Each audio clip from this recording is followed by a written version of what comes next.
Assalamualaikum warahmatullahi wabarakatuh. Syukur alhamdulillah kita bisa berjumpa lagi di channel ini.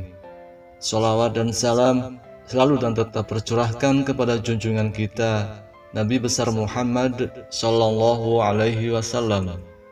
Allahumma sholli ala sayyidina Muhammad wa ala ali sayyidina Muhammad. Harapan dan doa saya semoga sahabatku semuanya selalu diberikan kesehatan, dilapangkan rezekinya, diampuni dosa-dosanya, dan dipanjangkan umurnya. Amin ya rabbal alamin. Sahabat Kang Novel yang dirahmati Allah subhanahu wa ta'ala, ada banyak hadis tentang surat Al-Mulk yang memiliki keistimewaan sebagai penyelamat siksa kubur bagi yang rutin membaca dan menghafalkannya. Al-Mulk artinya kerajaan.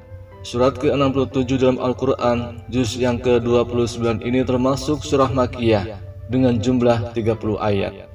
Surat ini turun sesudah surat At-Tur. Diriwayatkan dari Anas ibnu Malik yang mengatakan bahwa Rasulullah Shallallahu Alaihi Wasallam pernah bersabda bahwa sesungguhnya ada seorang lelaki dari kalangan umat sebelum kalian meninggal dunia, sedangkan tiada sesuatu pun dari kitabullah yang dihafalnya selain dari Tabaraka atau Al-Mulk. Ketika lelaki itu diletakkan di dalam kuburnya, malaikat penanya datang.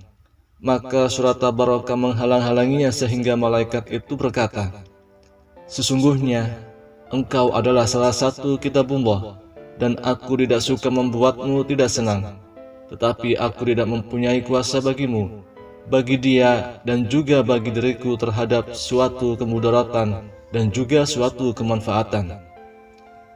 Jika engkau hendak membela orang ini, maka menghadaplah kepada Allah subhanahu wa ta'ala dan mintalah syafaat darinya buat dia." Maka surat itu berangkat menuju ke hadrat Allah subhanahu wa ta'ala, lalu berkata dan memohon, "Ya Tuhanku, sesungguhnya si fulan dengan sengaja memilihku di antara kitabmu, lalu ia mempelajariku dan membacaku serta menghafalku. Maka apakah engkau akan membakarnya dengan api, sedangkan aku berada di dalam rongganya?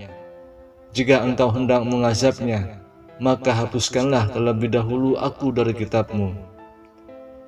Allah berfirman, "Aku lihat engkau marah." Surat itu menjawab, "Sudah seharusnya aku marah." Maka Allah berfirman, "Sekarang pergilah kamu. Sesungguhnya aku telah menyerahkannya kepadamu, dan aku memberi izin kepadamu untuk memberi syafaat buatnya." Maka surat itu kembali dan mengusir malaikat penanya. Lalu lelaki itu bangkit dalam keadaan senang hati tanpa mengalami suatu siksaan pun dari malaikat tersebut. Berikut keistimewaan surat Al-Mulk sebagai penyelamat siksa kubur. Yang pertama, pemberi syafaat dan ampunan bagi pembacanya.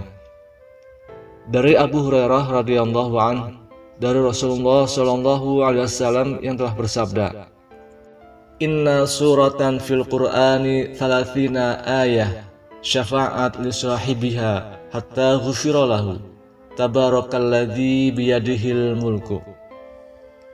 Sesungguhnya di dalam Al-Quran terdapat suatu surat berisikan 30 ayat, dapat memberi syafaat bagi pembacanya hingga ia mendapat ampunan, yaitu tabarakalladzi biyadihil mulku atau surat Al-Mulk. Yang kedua adalah sebagai pembela bagi pembacanya. Dari Anas yang mengatakan bahwa Rasulullah Shallallahu Alaihi Wasallam telah bersabda, "Suratan fil Qur'ani khasamat an sahibiha hatta adkhalatahul jannah tabarakalladzi biyadihil mulku."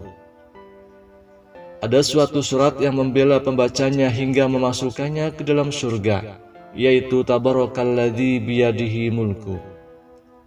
Kemudian yang ketiga adalah sebagai wasiat Rasulullah. Rasulullah Shallallahu Alaihi Wasallam telah bersabda, "Lawadittu annaha fi qalbi kulli insanin min ummati." Sungguh aku menginginkan bila surat Al-Mulk ini dihafal di dalam kalbu setiap orang dari umatku. Kemudian yang keempat adalah sebagai penyelamat siksa kubur. Dari Ibnu Abbas mengatakan bahwa salah seorang sahabat Nabi Shallallahu Alaihi Wasallam membuat tenda di dekat sebuah kuburan, padahal ia tidak mengetahui bahwa tempat itu adalah kuburan. Tiba-tiba ia menyadari bahwa itu adalah kuburan seseorang. Ia mendengarnya sedang membaca surat Al-Mulk hingga khatam. Maka ia datang kepada Nabi Shallallahu Alaihi Wasallam dan bertanya, "Wahai Rasulullah, aku telah memasang tendaku di dekat sebuah kuburan, sedangkan aku tidak menyadari bahwa tempat itu adalah kuburan. Tiba-tiba aku dengar dari dalamnya seseorang membaca surat Al-Mulk sampai selesai." Maka Rasulullah Shallallahu Alaihi Wasallam bersabda, "Hiyal mani'atu hiyal munjiatu tunjihi min adabil qabri." Itu adalah surat penangkal dan juga penyelamat yang menyelamatkan pembacanya dari siksa kubur.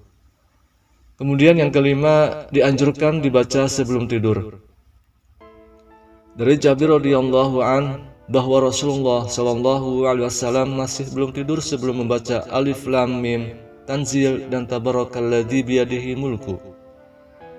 Lais telah meriwayatkan dari Tawus bahwa kedua surat tersebut mengungguli semua surat dalam Al-Quran dengan 70 kebaikan.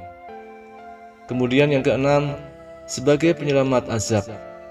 Dari Ibnu Abbas bahwa ia pernah berkata kepada seseorang, "Maukah aku hadiahkan kepadamu suatu hadis yang akan membuatmu gembira?" Lelaki itu menjawab, "Tentu saja mau." Ibnu Abbas mengatakan, "Bacalah surat Al-Mulk dan ajarkanlah kepada keluargamu, serta semua anakmu dan semua ahli baitmu yang masih anak-anak dan juga semua tetanggamu. Karena sesungguhnya surat Al-Mulk ini adalah surat yang menyelamatkan dan yang mendebat atau membela pembacanya kelak di hari kiamat di hadapan Tuhannya, dan memohon kepadanya agar menyelamatkannya dari azab neraka dan juga menyelamatkan penghafalnya dari siksa kubur." Sahabat beriman yang rahmati Allah, surat Al-Mulk bagian dari amalan rutin orang-orang soleh, amalan para kekasih-kekasih Allah, amalan para ahli ibadah setiap malam.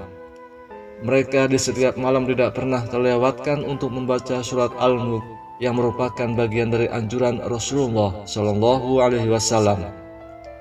Berbahagialah bagi orang yang mampu istiqomah untuk membaca surat Al-Mulk di setiap malam walau hanya satu kali. Ya Allah, ya Tuhan kami, tiada tempat bagi kami untuk mengadu melainkan kepada Engkau. Pakaikanlah kepada kami pakaian istiqomah. Amin ya Rabbal Alamin. Wallahu a'lam bishawab. Demikian yang bisa saya sampaikan. Semoga ada manfaatnya untuk kita semua. Assalamualaikum warahmatullahi wabarakatuh.